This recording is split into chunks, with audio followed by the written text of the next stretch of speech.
It's a good thing I was small, otherwise I would have hit him.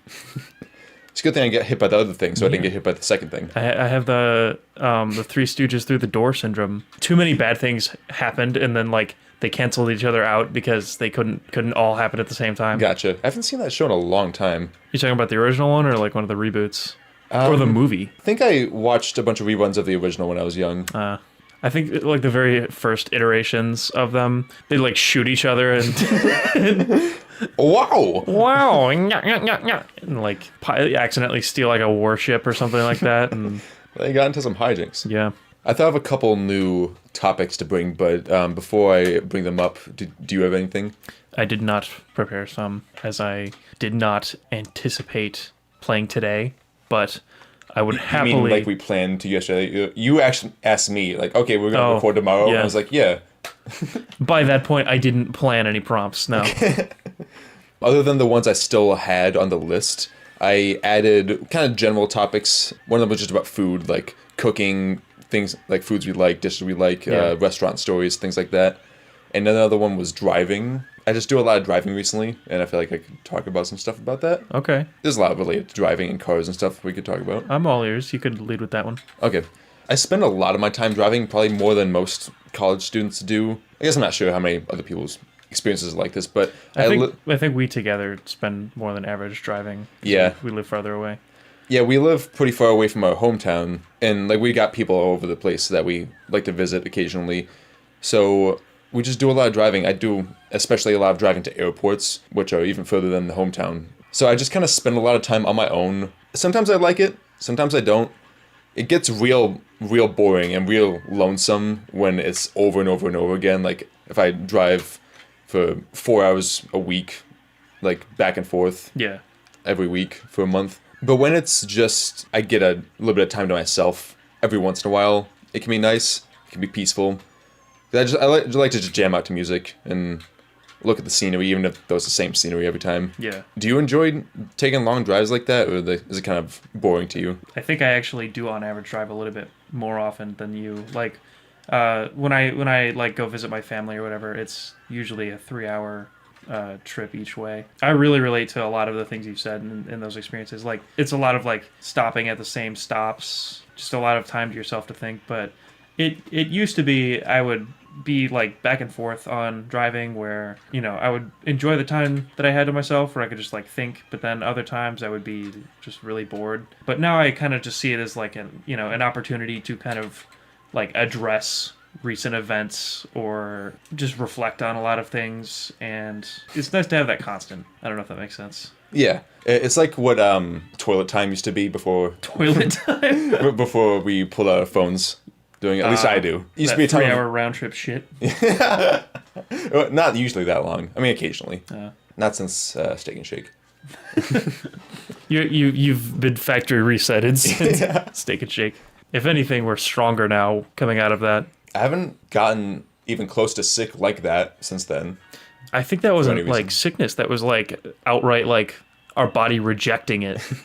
Because it kind of skipped the food poison stage and went right to like, you know, we're fighting it off because it happened overnight. Yeah.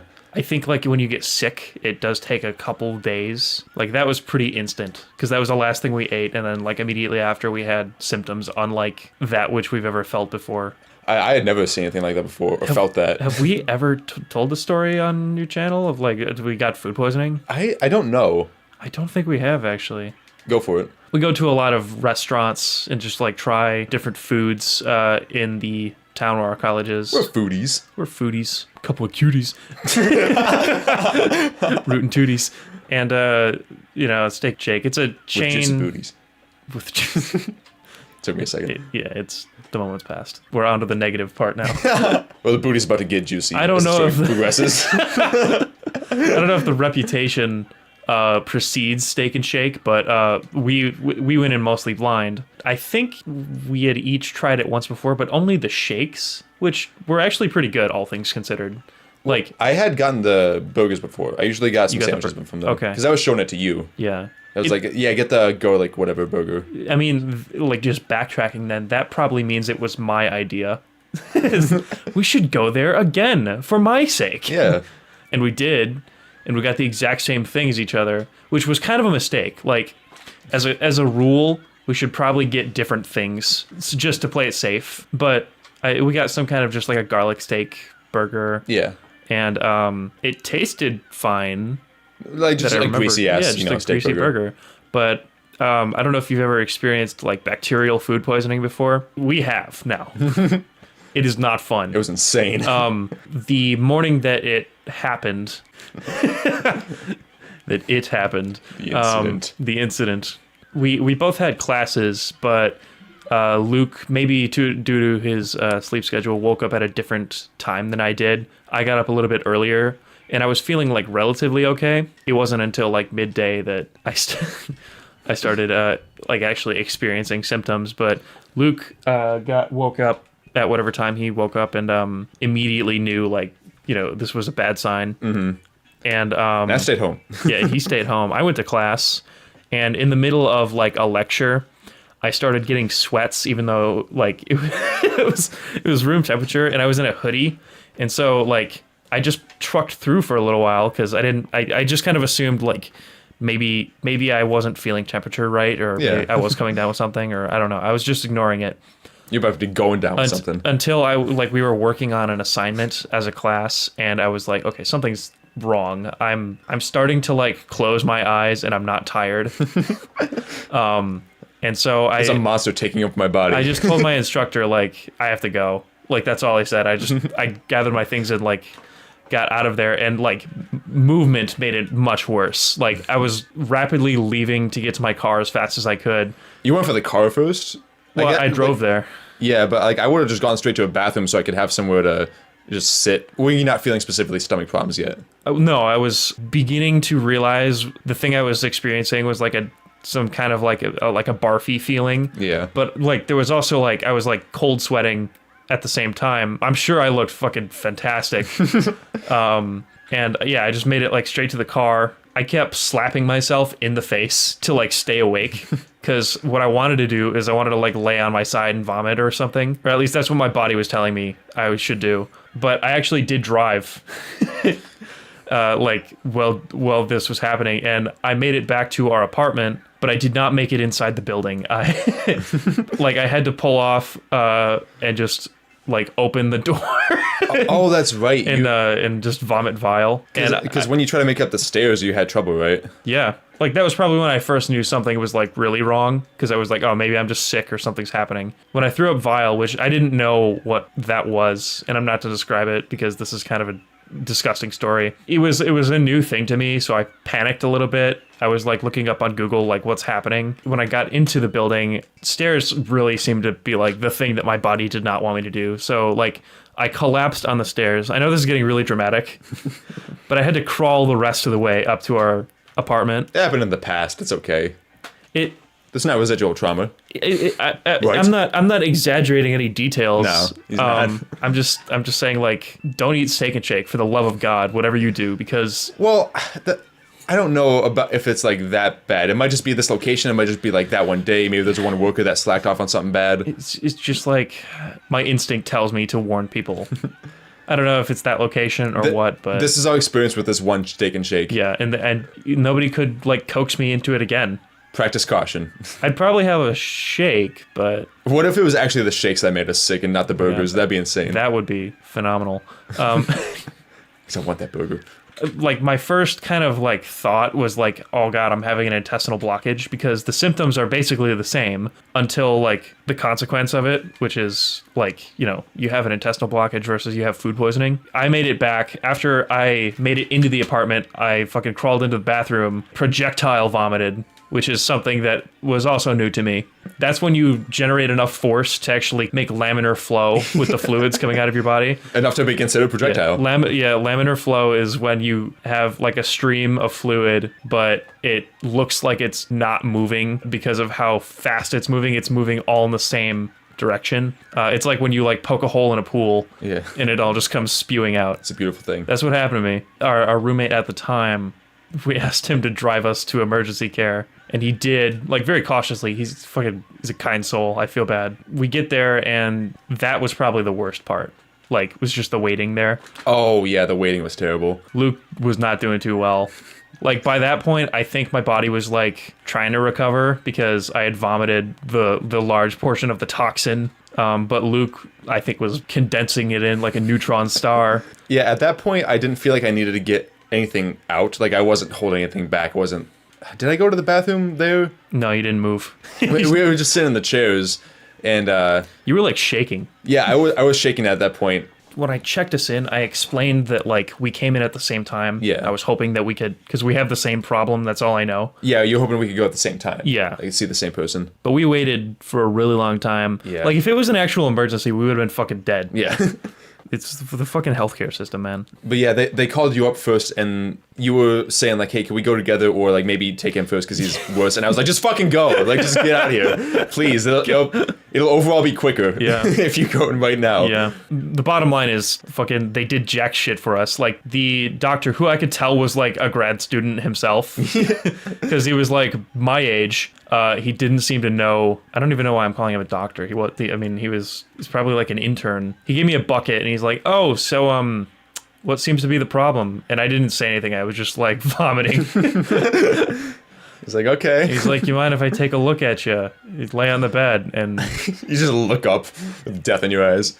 yeah, because the thing about like when your gallbladder is malfunctioning and you're vomiting vile, even if it's not coming from you, like the smell of like vile causes people to vomit. Mm-hmm. And every time I would vomit, I would smell it and keep vomiting and smell more of it until I was like dry heaving. Eventually I had to like take the thing away from me because it was like beginning to be the source of my vomiting. I think it was filling up. It was also filling up, but you know, it's mostly water mixed with like part of me. And we just had to take it away while he was like looking at me. He's like, "You didn't have a lot to eat, did you?" And I'm like, "How do you fucking guess?"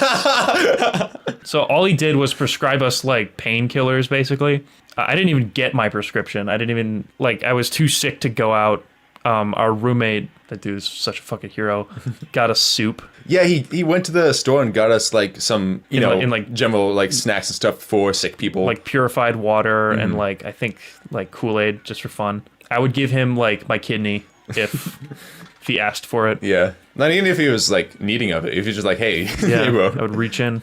Luke, if you need a kidney, we got you, man." That at least that's from my perspective, basically how it went. If I'm taking anything away from this, it's just that, make the right call. If you're feeling sick from food poisoning, don't go anywhere. Just don't even waste your money going to an urgent care. If you've had those symptoms and you like have had Steak and Shake, make a generalization, get some soup, just hunker down. It will save you a lot of stress. If you're sure that it's that. Oh, yeah.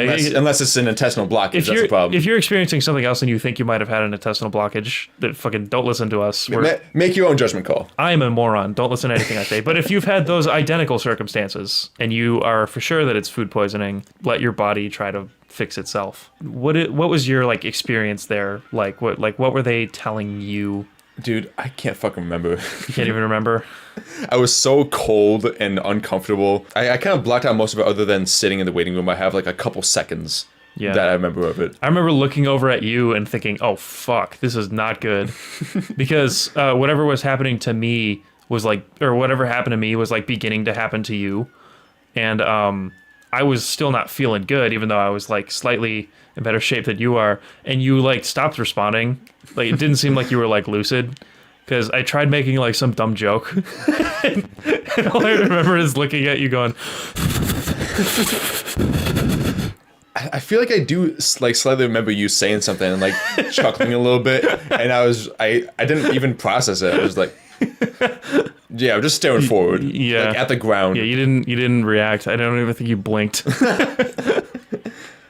Couldn't register even if I had eyes. You look like a reptile who like got their heat lamp shut off. How do we get to this topic from driving? I don't know. You said something that led us to this. Me personally, I haven't thought about that in a little while. I'd probably push it down. Push it down like we shove those steak burgers down. Would you say that experience was worse than the one chip challenge? Oh, they were somewhat different. The one chip challenge was more purely physical. It didn't take me out of my mental state. It was like pain. Yeah. I mean, there was also, I was vomiting and stuff from that. Yeah. So some similar symptoms, but yeah, that was fucking terrible. For those of you who don't know, the One Chip Challenge, I think the brand is called Paqui, Paqui. I want to say this is how it's spelled. They just make chips, and they make some spicy chips, and one of the things they make is called the One Chip Challenge, where it's just one big, really fucking spicy chip. It's got Carolina Reaper and ghost pepper and stuff on it, just like powderized. It's like a one bag Dorito, or a one Dorito in a bag. Yeah, it comes in one little package that's triangle shaped, and it's just this one big chip that's caked in powder, and you read it, and it's like, it has warnings on it that you think are a gimmick. It's like, this is going to make you vomit. This is not for the faint of heart. This can be dangerous for some people, and it was not lying, because I like spicy food. I try a lot of spicy food. I have a pretty good tolerance to it, and I eat spicy food past my tolerance still, just because I like the challenge. I like feeling pain, I guess. He doesn't know, he doesn't have a quit button. I am suddenly having like a flashback of a different time that I asked, probably like right after we recovered and you were like conscious again from food poisoning. I was like, do you think that was worse than the One Chip Challenge? But you were still kind of like a little bit jaded then. I don't think your answer was as long. I wonder what my answer at the time was. I can't remember. I can't remember either. I was on vacation with my girlfriend and two friends in New York, and we were at our Airbnb, just kind of hanging out. And I bought that before we got to the Airbnb, so I just had it in my bag. And then we get there, and I'm like, I kind of want to try it. And we hadn't eaten much else that day, maybe a couple snacks, but like we just got there, we hadn't eaten dinner yet. And I was like, I'm gonna eat this because like I want to see how it is. So I pull it out, and I was like reading all those warnings, thinking like, oh yeah, whatever. This will probably be pretty bad, but it's like, it can't be that bad. Yeah. You know, famous last words. I see that's caked up in this powder, and I smell it first. It smells disgusting. And then when I eat it, it tastes disgusting. I don't know if they actually added flavoring to it, or if it was just the peppers that were given that flavor. They just like dried the peppers and like shaved them onto. It was also like chip. A disgusting, like revolting blue color. Do you think it could have been like bad or expired or something like that? Like yours in particular? What? Like maybe it really is a gimmick, but yours in particular, like there's something wrong with it. That would be incredible. Do you think it's a standing possibility based on your experience, or? That's possible, because I haven't like looked up much about other people's experience with this. I saw one video just out of the blue, like without me looking for it. It was like some guys came up to this one woman and were like, do you think you could do this challenge? And she was like, yeah, I'll try it out. And she ate it, and she was like, oh man, that's hot. And then after a minute, she was like, okay, yeah, that sucked. And that was it. I was like, there's no fucking way. Either this is like staged and they're just like trying to make a video about doing this, or like they cut out a bunch or something. Maybe there really was something wrong with Yeah, yours. or I guess that's also a possibility, but I was like, this cannot be true. Unless she's got just a really high tolerance for that stuff, but it seemed like a lot. I didn't like get through my whole experience yet. I eat it. It's disgusting. At first I was like, wow, okay, that's hot. Okay, it's building up. Okay, it's still building. Okay, it's building. And for just a few minutes, I'm just kind of standing there, and they're around me like, oh, you doing okay, man? It seems like it's not stopping. I'm like, yeah, it's not stopping. It's still getting hotter. Still getting hotter. To the point where it's past spicy, and it's just pain. Like, I don't sense the spice anymore. It's just straight up pain in my entire mouth and throat. If somebody would have like scanned you with a thermal gun, you would have just gone right through the purple into like the white. Yeah. What I started doing is I'm like, oh, shit, we don't have any milk here or like anything dairy related to calm this. So I just take some ice cubes out of like the freezer, had like a big tray of ice cubes. You fool. So I just start putting ice cubes on my tongue and letting them melt in my mouth. And those help temporarily, but... The problem is when they melt, it spreads it because it's water. But it was the only thing I had, so I just kept getting a bunch of ice cubes. There was a bunch of them in there, so I was like, it's temporary, but I can make it last forever. So I keep doing that. Two of them were like, well, we were going to go out to the store anyway, a couple blocks down the road, so we'll go and get you some milk. And I was like, please hurry. Please hurry. And they weren't gone for super long, but, they just walked a couple blocks, got some stuff, and then came back. It felt like a half hour to me. Based on your retelling of it, it doesn't sound quite as bad as the food poisoning thing, but it sounds different. I didn't get to the vomiting part. Oh shit, yeah, that's right. After a couple dozen ice cubes, the pain was traveling down and it got to my stomach. So I was like, okay, I feel the vomit coming, so I need to get over to the toilet and get ready for when this inevitably becomes the worst thing in my life. I do that. I like start leaning over the toilet, and I eventually do vomit, and it hurts coming up because my entire stomach is just spicy now. So it feels more painful than it was going down as it does coming up. Which doesn't even make sense, because like your stomach shouldn't be able to process spice. Like it doesn't have taste buds. It should be able to feel pain, but that means then the spice is not the problem. Yeah, I guess so. But then that thing happens with like vomiting up bile, where I vomited and I smelled the smell of the spicy of the chip, the pepper again, and it made me want to vomit more, and it brought the pain back to my nose and my mouth more. The more I like got it over my tongue again, the more I got it through getting the air through me again. It felt like it was happening for longer than it probably was. I think that's the first time I've cried vomiting. Because like weeping, or just like tears coming out of your eyes? No, I was weeping. Like it was actually. Oh my god! I feel like this had to be worse than the Steak and Shake situation. It's possible. I think that might have been your answer. Now that you say it again, yeah, the first time. Because I'm trying to remember both of them as experiences and how I felt doing them. And the Steak and Shake experience was bad, but I remember more of like the effects over my whole body with that one. Yeah. With this one, it was such concentrated pain. And, you know, I was actually crying doing it. With that one, I was at least, like, getting out of it. Like, I was zoned out and be able to kind of process it. Like, the effects you're describing, it sounds like you were, like, poisoned or, like, you were bitten by a venomous snake or something. Because, like, your body is rejecting it in both cases. Yeah. When they finally came home and Trinity brought me just a quart of milk, and I was like, this is not going to be enough. More. Maybe it was more than a quart. Maybe it was a half gallon. But I really wish they bought like a gallon or two. Yeah. Because I was going through it. I was going through it fast, and I was drinking it. And some of it I would just like get in my mouth, switch it around, and spit it out because I didn't want to get more of the spicy from my tongue, more of the pepper stuff from my tongue into my like stomach. If somebody told you to like cut off your tongue, then would you have? You would have thought about it. Definitely for more than a second, right? I'm still thinking about it for more than a second, whether it would have been worth it. I explained it then, and I will still explain it now, which is reaffirming my belief that this was worse than the Steak and Shake situation, that was the worst pain and discomfort that I ever felt in my life, at least physically. Okay. Man, I haven't relived this in a while. You are really reliving it. It seems like you're more enthralled in this story than the Steak and Shake incident, which you probably can't remember a lot of because it was like we were just sick then. But that was not just sickness. That was like you were awake for all of it. It was a plague over my entire existence. Yeah. That's probably what being absorbed by the flood feels like. The milk couldn't even take it all away.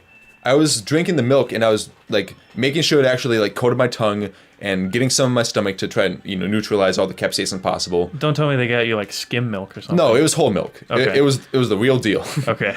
It worked somewhat. It worked better than the ice cubes, but I still went back to the ice cubes to get some more of that temporary relief. I think it can only work so well. Because that sounds like what pepper spray does to your eyes, the chip did to your body. Like if I ingested pepper spray. Well, I don't think pepper spray does that to your body because the capsicum in pepper spray is like pretty normal. I think it's just like a cultured form of it, which capsicum is the thing that makes most things spicy. I can't speak for something like that, but... Is it capsicum or capsaicin? Or, yeah, capsaicin. Yeah, so like that only affects your eyes, but you can like eat pepper spray and it's just like, oh, it's kind of spicy. But there's other things in there that make it like less tolerable, like ammonia in it too. I can't be too sure. But yeah, that pain, although it subsided over time, it lasted the entire day. It lasted into the next morning a little bit. I still felt it the next day. I kind of want to try it. You said that after I told you the story the first time, and I'm going to say again what I said before. Seriously don't. Please seriously don't. This was not worth the story. This was not worth the experience. And you know me. I can go through pain and I'm like, you know what? I had a story, I had an experience. It was kind of fun overall. I just want to find out if it's like a fluke or not. Like, if it just happens to you or... Is it worth the risk? The answer is no. I don't know. I mean, I can't tell you what to do. Like, I don't listen to you on a lot of things too and I get myself hurt. So you do what you want, but if you do it, at least film it. That'll be my first video for my own channel. Okay. My entire like vlog reaction to There's no cuts. It's like that movie Dunkirk. One continuous shot of my transformation from the one chip challenge to your next stage of life. I'm beginning to After think enlightenment. it's like a fluke, like something happened to your chip. Maybe. Maybe not. I don't know. But I've had Devil's Blood before, which the name's a little overrated, like I gotta say. It's a concentrated form of ghost pepper. Okay. It's like one drop goes into an entire crock pot of chili, and you have spicy chili. And we had that shit on paninis. It's in this unlabeled vial. Unlabeled. And it just looks like dark coagulated blood. I'm pretty sure it's kind of a gimmick. Okay. And like... I mean, being called Devil's Blood seems like a gimmick. To be fair, it was pretty bad. Like, I also have a pretty high tolerance to spice. But the thing is, like, we tried some the first time on a panini, which, like, absorbed most of it. And, like, as long as you don't get it on your tongue, you're pretty well fine. Like, the aftermath is kind of worse, but... because it's like Taco Bell. Mm-hmm. But that just depends on, like, how much starchy food you've already consumed, because your body will absorb most of it. Okay. It spreads with water, like a lot of other spices. So he called it Devil's Blood. The first time I tried it, I was probably, like, exaggerating mildly, but it didn't, like, take me to my knees or anything. It was like, God, how do I make this go away? And I would, like, pace. But the second time that I tried it, I was pretty prepared. We both tried it. He was new to it, but, like, we did it at the same time. Basically, it was just a contest of, like, who can react the least. Okay. Sounds like one of those grade school challenges. It kind of was. It wasn't like an official challenge. He was just like, "Hey, you want to try Devil's Blood?" And I was like, "Count me in." The first time, he did a phenomenal job of, like, you know, spooking me with the idea. But the second time, I was like, "Okay, I can do this. It's just gonna suck." But he gave us a lot more, not just a drop, but like a kind of a pool of it. Okay. Even though it was still on paninis, it's a slow build, but it does have a threshold. It just goes from getting really hot to you can't really breathe in because you're inhaling, like, the gas form of it, like, on your tongue. And it's just like, it stings the inside of your nose. I'd rather have no air than this air. Well, so you have to just breathe out and then, like, breathe in through your nose. I ended up kind of winning because I didn't break. He went for water, but it was also his first time. And, like, for me, it kind of sucked, but I just, like, wrote it out because I knew the pain threshold. Yeah. Like, I think it's always worse in your mind the first time. You knew what you had to get through. Yeah, because the thing is, like, it just basically feels like somebody putting a cigarette out on your tongue. like a hot cigarette. It's not, like, so bad that it feels like somebody's, like, burning it with a lighter. Eventually, the cigarette will go out. I'd say it's like maybe a 7 out of 10 at the most. It's not that bad. Just the worst part is you fucking shit out your intestines afterwards, which is fine if you're okay with that. If you're into that kind of thing, you know, no judgment. But it doesn't sound like you're experienced it, because I didn't need milk. I just, like, it was just like I was sore for a while. I needed milk. I don't need much in life. You needed it. I needed milk. I'd never seen it being sold before. I bought a Squishmallow and the one chip challenge there at a gas station. Yeah. Two very different experiences. Squishmallow, much nicer time. Have you ever had a really good food experience that, like, arguably cancels out how bad that would have been? Hell no. No? Not even close. I've had a couple of, like, really good food experiences that I've enjoyed. We started out with driving. I don't know how we got to this, but we definitely just started going to the food topic. Are we going back to driving at some point? Maybe, but we can just go on the food topic. We can save driving for another time. Well, have you ever had butterbeer? Butterbeer? At, like, Universal Studios? It's gonna sound really lame. I have, like, a really fond memory of it. Maybe it was just, like, I was spending time with my family at the time, and it was something new for all of us, and it was, like, something we did on a whim. But I remember the taste, and it's, like, I don't have very many memories of, like, where another sense other than, like, sight and sound has brought me back to it. But when I imagine that taste, it just makes me, like, really happy. It's kind of like a soft drink that you get at the Harry Potter world at Universal Studios, and they just, like, sell it to you in a solo cup. It's not even, like, that fun. Like, they don't give it to you in a goblet or anything, or they don't put, like, whipped cream on it. I'm sure that... No gimmick with it. But when you drink it, it's like a butterscotch, non-carbonated... It kind of tastes like flat pop to some people. Okay. But it's, like, just a butterscotch flavor, and it has a hint of vanilla in it. But when I tried it that time... It was just really sweet and savory, and it didn't feel, like, too cheap. And we just sat there, and, like, it wasn't even like I was overwhelmed with joy. I sat there and just had a dumb grin on my face because it was a really good time. And I would recommend that to anyone, like, especially after you've had food poisoning. That would be, like, my last wish. was just like a nice cup of butterbeer. That'd be your, like, you've been sentenced to death and you get your last meal. Yeah, I wouldn't even ask for the meal. I would just want to sit there, relive that memory. Bring me my drinky. So I would recommend it.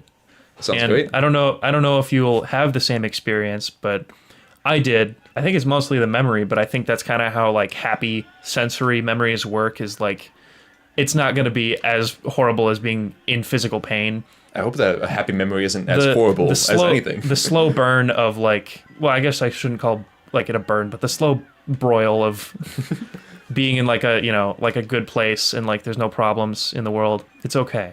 Yeah. And I'm alive. I'm not going to say like it was like I was kissed by an angel when it touched my lips, but like it's good. You were kissed by the rim of the cup.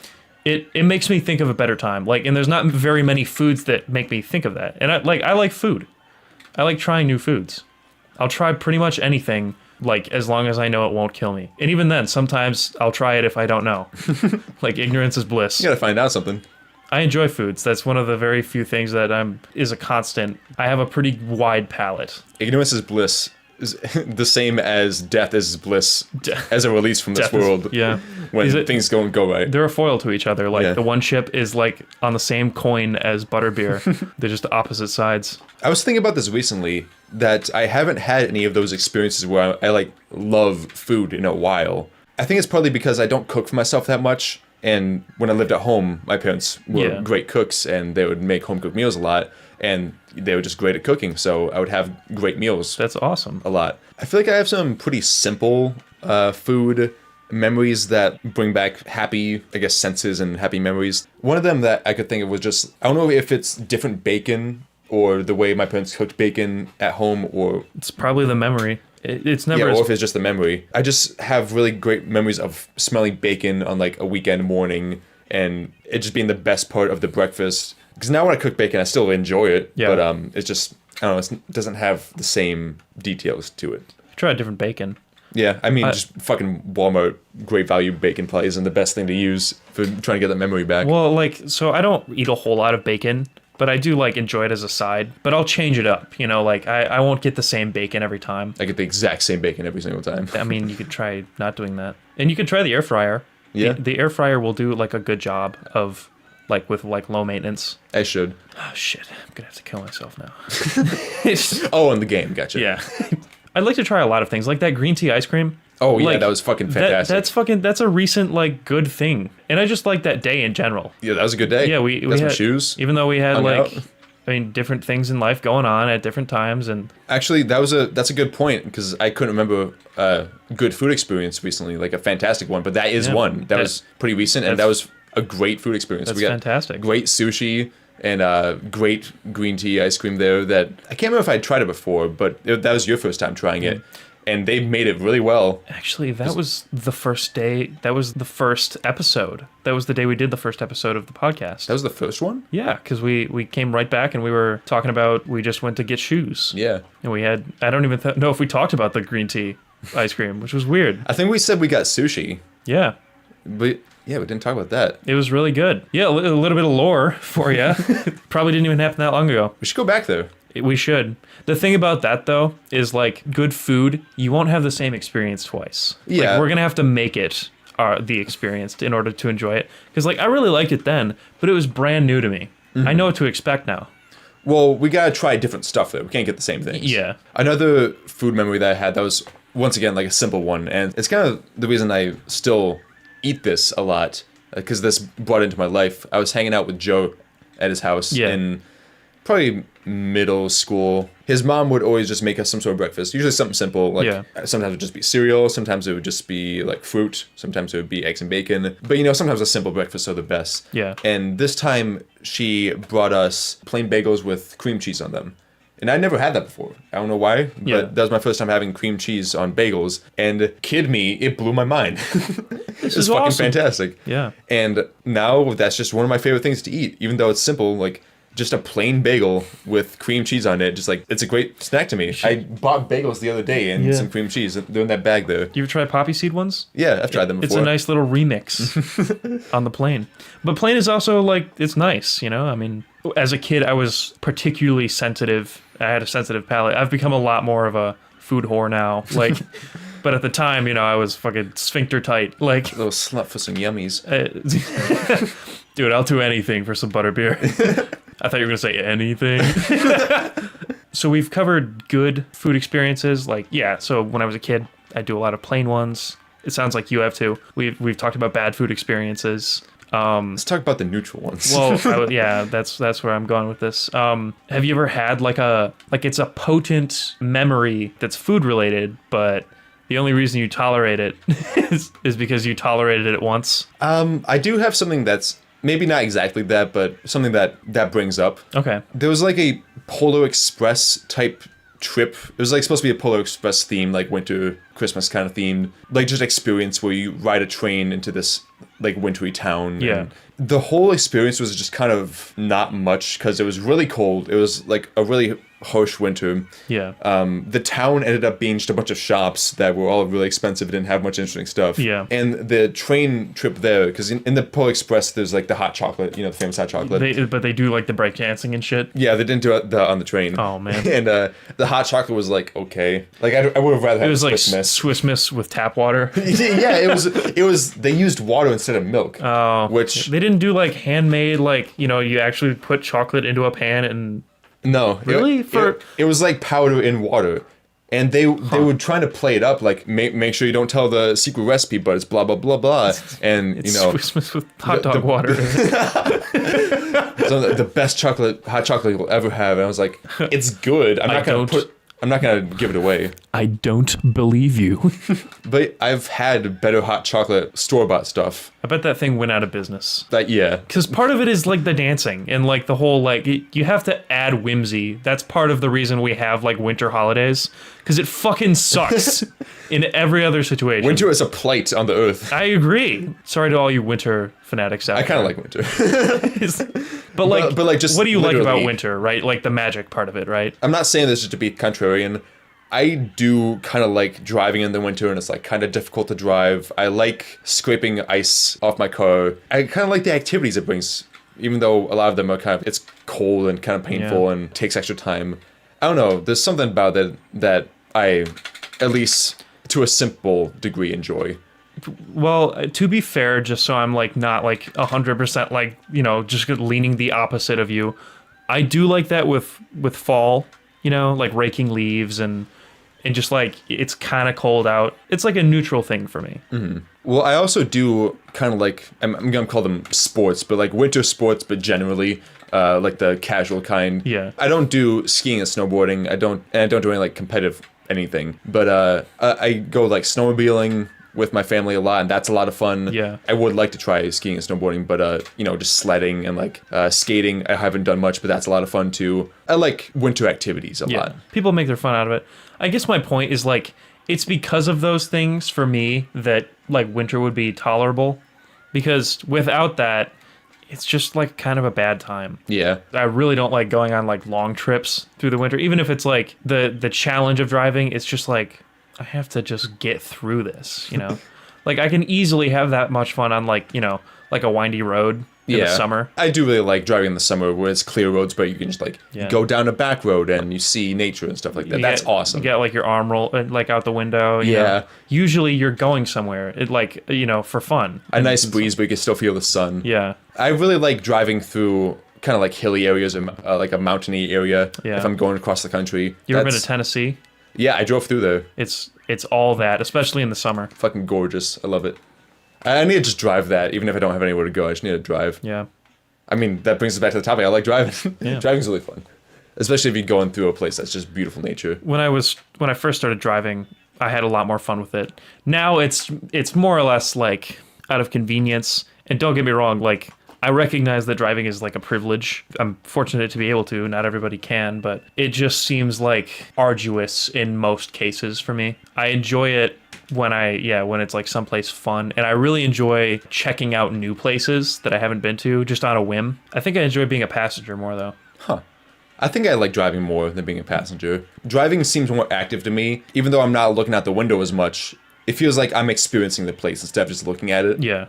Because, I'm interacting with the road and the environment. Do you just like to be looking purely out the window? I think it's like the movement I mean, it's part of that thing that is like you ever like have your head up against the window as a kid and you could like fall asleep because of the kind of the rhythm of it. Mm-hmm. It's that for me, but also like I don't like being basically useless, because that's kind of what a passenger is to to the task at hand. You're not a passenger on a boat where you could like be doing something like a rowboat, but I do enjoy not having the worry of like being solely responsible for everyone's life. And I can just like put my hand out the window, kind of feel the wind wrap around it. I just enjoy the feeling of like travel or like new experiences.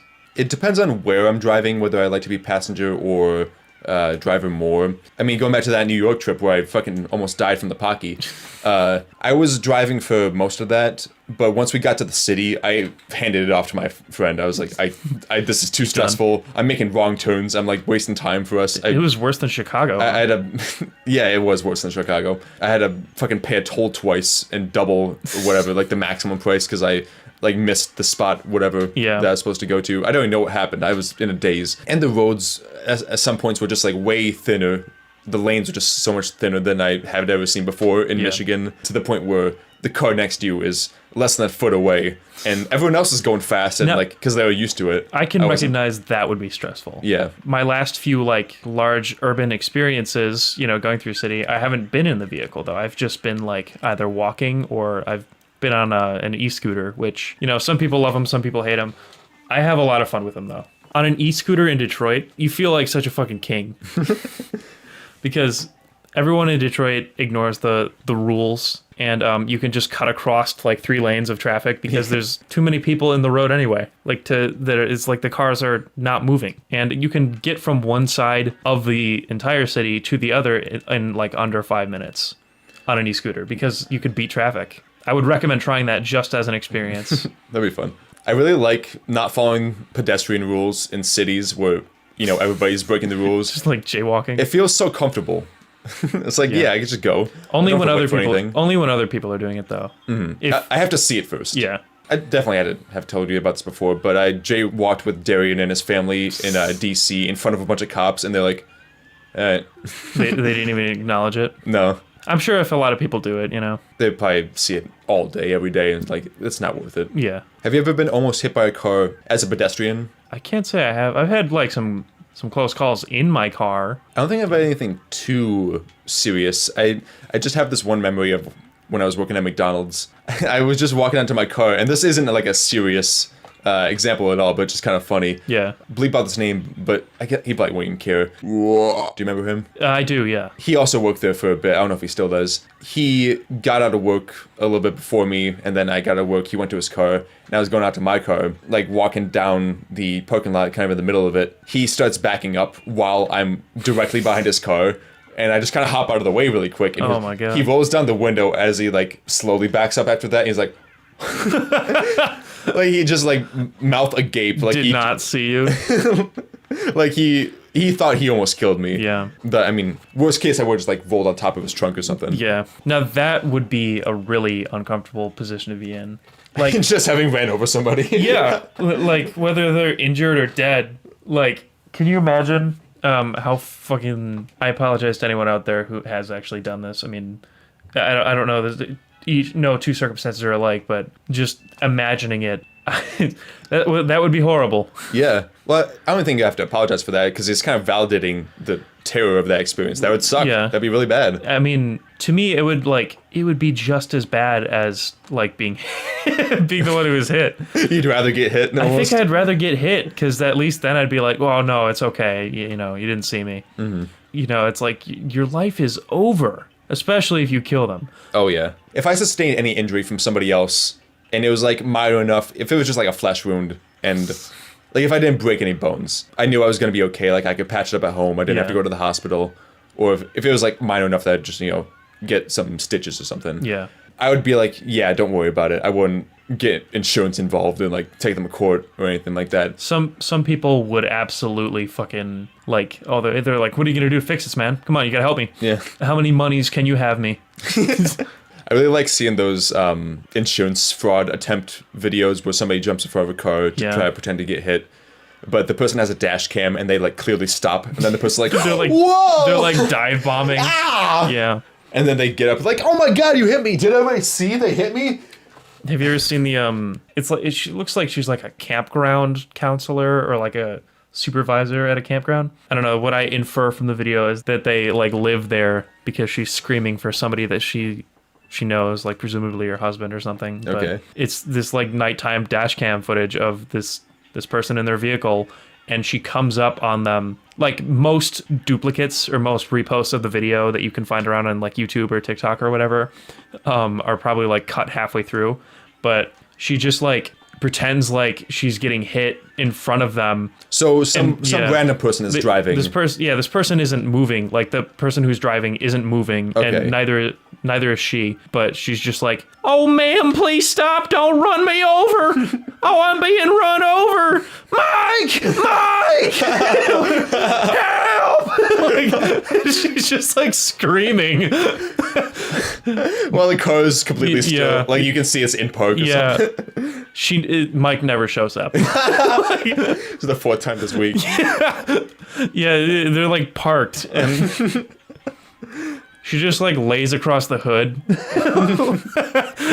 It's such a fucking obvious ploy. Like, come on.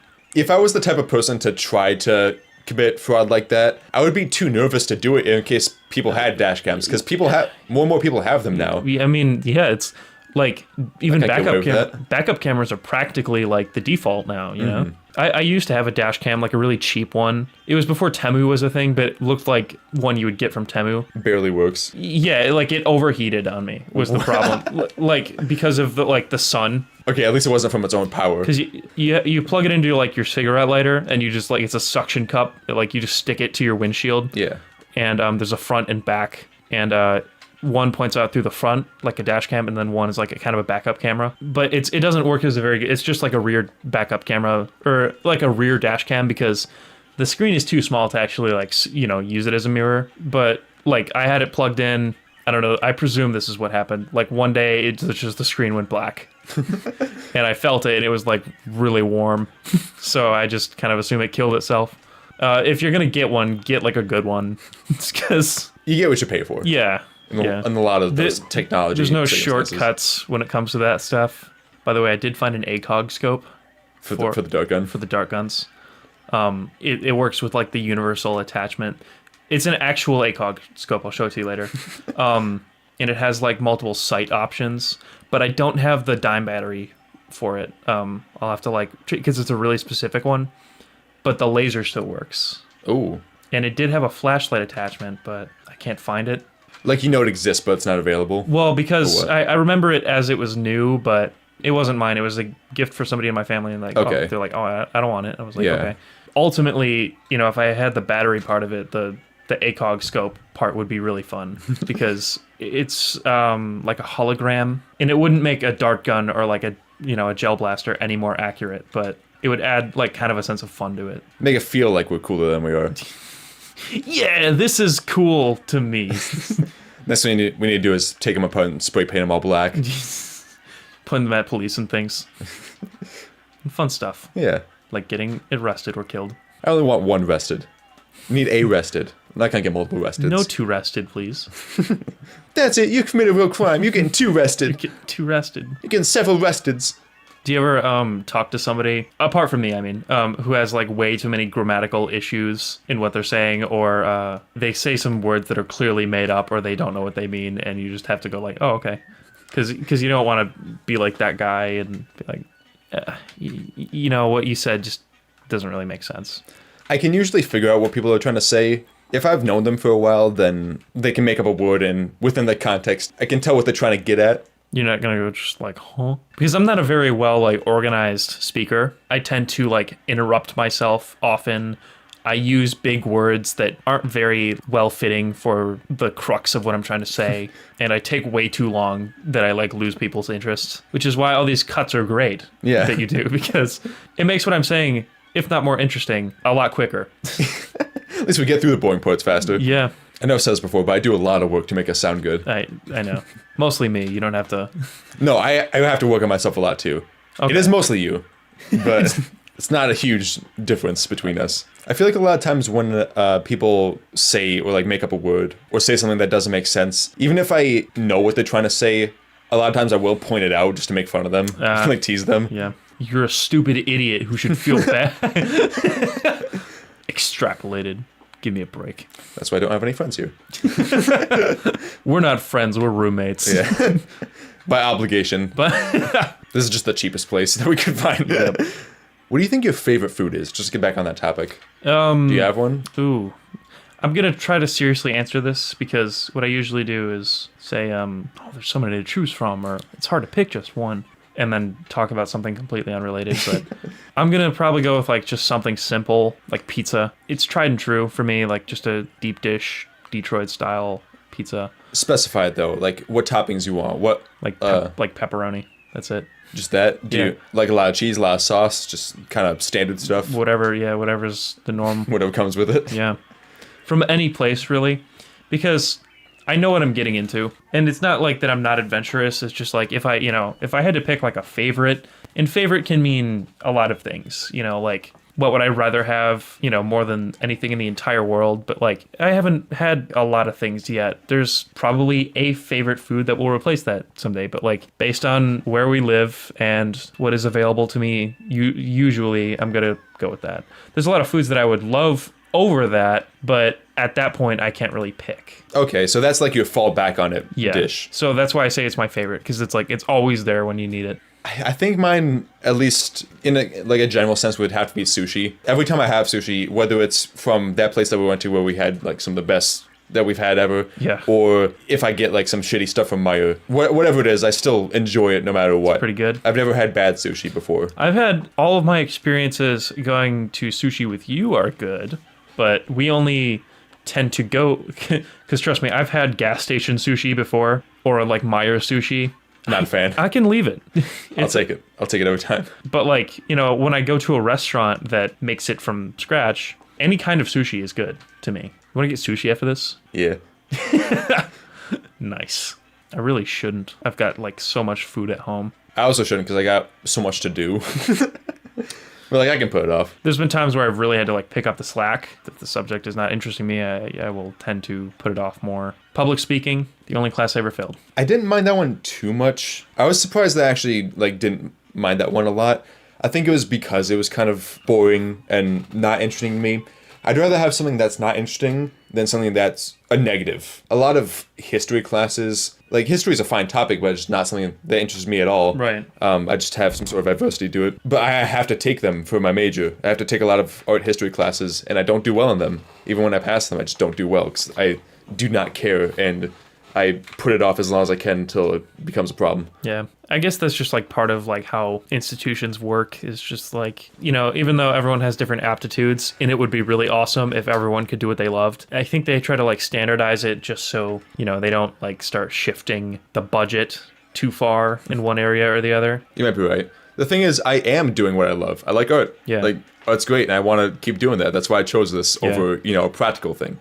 But they still just make me do boring things. Well, that was like kind of my point, was just that I think they do that just to kind of shake the bingo machine, so to speak, so that like it's not always going to be like a unbalanced, I guess, thing where like certain students with like a particular major would only have to take so many requirements while others would have like an unreasonable workload, which does exist because like there are a lot of things out there that are practical that require a lot more, and I'm sure they don't like that equally as much, but I think it just kind of like helps balance things out a little bit. Because I've had to take a lot more math classes than I ever thought I was required to. Part of it was like changing my major around and stuff, but I took a lot of classes that like I don't even know how it corresponds to what I was doing. A lot of times it doesn't. Just something you have to take. Yeah. Because the school deems it necessary. I guess so. For whatever reason. Maybe there was some sort of slight correlation. But like, I don't know why I have to take science classes. Yeah, well, they're like, you need this credit. It's like, fucking, okay. You need to shut up. That's what you need to eat this ass. You need to... You get a credit for that? Pulling like, credit ass eating? What's the credit and ass eating? I like to go for a Bachelor of Fine Arts in ass eating. I'm declaring that major. I'm applying. I'm a grad student. And you're being my reference for my obligation. So, It's let's get to work. Let's get to work. This doesn't have to go anywhere past here. I can probably cut this out too. But I was just gonna ask you ever eat ass? I realized maybe I shouldn't ask that. Maybe he doesn't want to talk about that. Next question. Will you eat What was something else you had from the list? Oh, another subtopic of the food one. We could talk about cooking. Do you have any cooking stories? I have many. Any ones that pop out right away that are entertaining, funny, enjoyable, interesting, trying, difficult? Have you ever tried to fry anything, like from scratch, using castor oil and like frying materials and all that? Oh, well, I guess like you worked at McDonald's, right? That's fried. I mean, does that count? I was thinking more like at home stuff, but that's such a simple way of doing it because we get the already breaded, already shaped the chicken, typically, or the fillet. We just put them in the basket, we plop it in the fryer, we hit a button that times it for us so we don't have to like look at it. Yeah. And then just pull it up when the timer goes away. So like at home frying terrifies me. A lot of people with like, a reasonable fight or flight response, it will terrify you because the thing about it is it's so particular and it can go wrong so quickly. The oil required for frying, although the product may be fucking fantastic, is like really volatile. And there's not even a reasonable way to like get rid of it from your own home. So like I've made homemade fried chicken before. I bought all the materials to do it, and like it turned out like okay the first couple rounds, but then I got trying it again within the same vat. Turned out better, but you have to be really careful because it's like it feels like forging or like running a particle accelerator. In order to like get what you want out of it, you have to like do the most dangerous thing you could do, which is like sustain it. Because castor oil, or I guess peanut oil, if you want to use that. Peanut oil is the typical one, right? Peanut oil is like what they use at like restaurants and stuff. But okay. Sometimes it's just like crude fat or like Crisco. It can be a blend of things. I used a little bit of like a mix of everything. But when you fry it, you have to get it exactly to like the appropriate temperature. Otherwise, it's too low and it won't fry right, or it's too high and it'll just start like burning everything that you put in. And you can't have any water, like even moisture in the air. For whatever reason, oil catches on fire if there's moisture, which is weird. And like it's effectively acid if it's not on fire. So like either way, you have to be really careful. And I had to use this special utensil to actually fry things in it. And like you have to really watch it while it's still spewing like a mist of oil in your eyes. So you're frying your eyes while you're frying it. I don't know how people who do it all the time can do it. Like if you want to make homemade fried chicken, go for it as long as you feel comfortable, prepared. And for God's sakes, have like a fire plan, because that can go horribly wrong if you don't know what you're doing or you like miss any step, which I religiously followed Google. The mother of all instruction guides. Yes. I could only fry one piece at a time, but it had to be exactly like 375 degrees or 400 or some shit like that. Because if it's too high, like even by a degree, if it's too high, it doesn't work. Like, I don't know what has to fall in place for that. I don't know how they get to those circumstances. I was just following the instructions. But let's say you have to, like, clean off a fork or something. You have to dry it. Otherwise, you'll cause a fire. If you get a fire going, you still have to know what to do, because it'll happen at some points anyway. It feels like a fucking minigame in, like, FNAF VR. like, you're still going to run into problems, and you have to know how to respond. It's like, cooking shouldn't be that hard. It's something that I normally enjoy. When I cause the fire, frying foods, the thing is to like put the lid on it and move it as quickly from the heat source as you can, and then it'll just like, it'll dimmer on its own, or not dimmer, but like go out on its own. But like, yeah, it's not worth it. And then by the end, you're left with like basically like used motor oil, because it's all carbonized and you can't like really reuse it, or at least I couldn't when you do it at home. I think like when they have like a temperature regulator in like an actual deep fryer, you can get a couple more batches out of it, and if you're using like refined ingredients. But this is all way too complicated just to get like fried chicken, which should be a really simple thing. I'm such an advocate of the air fryer because it takes the danger out of it.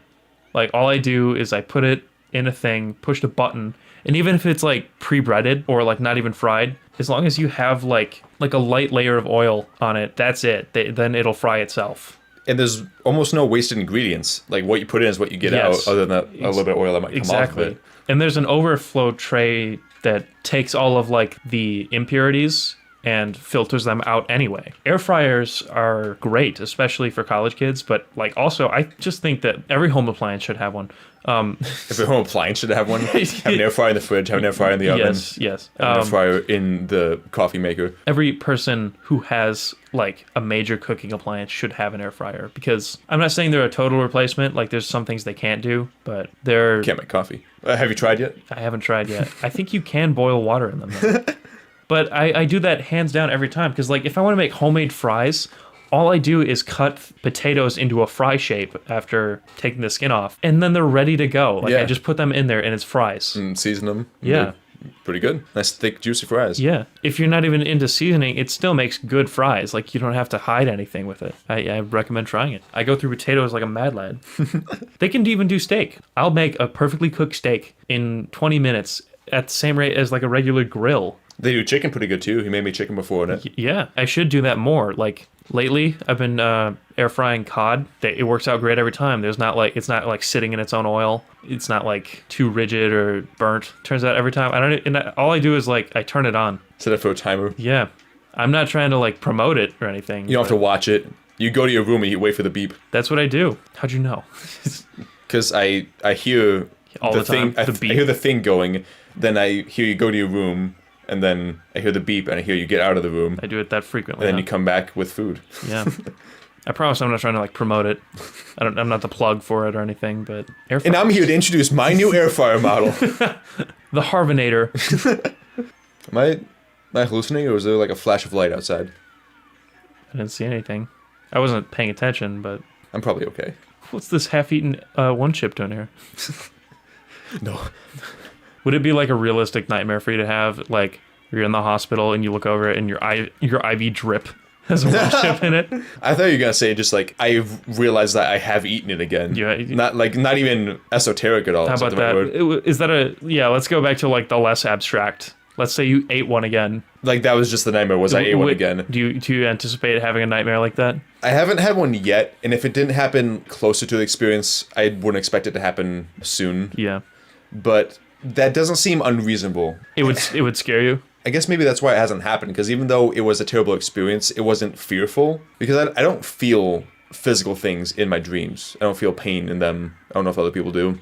But I do. I guess maybe that's why it wouldn't be something stand out enough, because I wouldn't feel the physical things of it. That's interesting how like the sensory things for you are like sight and sound only. You pretty much experience everything in your dreams, all senses?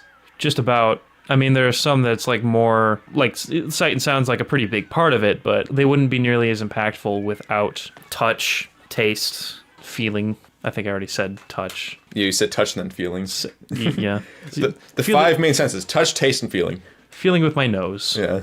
Seeing with my ears. Smelling with my eyes. All that good stuff. And tasting with my toes. And it's not that they're especially like immersive either. It's like sometimes I still know I'm dreaming, and it's like lucid dreaming, but they are like really vibrant because of that. I've never had a dream where I know I'm dreaming. Is that something you have to induce, or does it just happen sometimes? It's for me, it's just happened. Like it's just a matter of like something completely absurd happens, and it's like, okay, this can't be real. I very rarely have dreams with people who I know in them. Oh, huh. But I did have one with Darian. Not recently. He was doing that thing where he was like, my alarm clock was going off in real life, and he was transcending the sound. It was like he was the conduit for my alarm clock. Okay. Where he was like, hey. Yeah, I got And then I woke up, but he did not stop, and it seemed like, because you know how time passes weirder in dreams? Yeah. Like, and realistically, it always happens within like the last hour of you sleeping, or even less. But for me, it was like a whole like day's experience, and it was Darian not saying anything other to me than like, hey. And it kept getting louder and more obnoxious, and like he was like scaring me until I was like, "What?" And then I woke up. And then I woke up. Did you out loud say what, or just in your dream? I don't know. I said what and then woke up. Like it's possible I did. Like that's what woke me up, but I must have been in some kind of like a mental state where I was ignoring my alarm clock. So I was ignoring him. I feel like I have a good mix of people that I know and people that I don't know in my dreams, but there's also a lot of times where it's kind of somebody I know, but like they look different or they act kind of different. Yeah. I think that happens more with people that I don't know well enough. Like in a recent dream, one of the people in that was my professor, but it was like kind of my professor. Yeah. Like they looked different and they acted kind of different, but for some reason I still knew it was them just because the relationship I had, or like Yeah. it was in my mind. And you only have like certain components that like stand out to you that I think you assemble into some kind of a character. Yeah. Let's go get sushi. Nice.